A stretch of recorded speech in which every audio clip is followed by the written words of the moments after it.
Melanoma is a very deadly form of skin cancer, but when we catch it in its earliest stage, it's very curable. Dermatologists like Dr. Jack Jowitz of Bradenton Dermatology and Laser offer free cancer screenings for Melanoma Monday.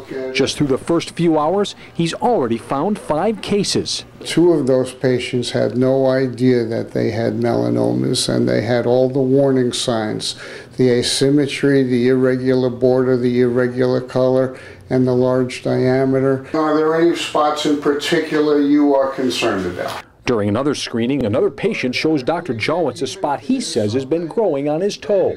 The fact that it's growing, it does require a biopsy.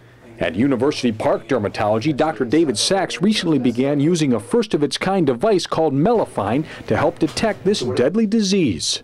This is a neat technology to bring into offices to give us an additional tool to really evaluate moles to determine whether or not they may have areas that are suspicious for melanoma. Dr. Sachs uses the device to examine a mole on my upper back that I had some concern about. This may need to be biopsied, or whether it could be observed, or whether we could just kind of watch it from a benign standpoint.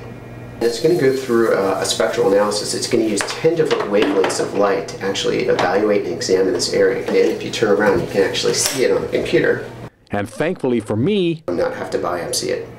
But it definitely has some architectural features that the computer picked up on. This mole is not showing melanoma signs, but prevention is something dermatologists share with patients in the Sunshine State. We're trying to avoid when the sun rays are the strongest between 12 and 2 o'clock, using photoprotection, sunglasses, hats, long-sleeve shirts. Reporting on the Suncoast, Grant Boxleitner, SNN Local News.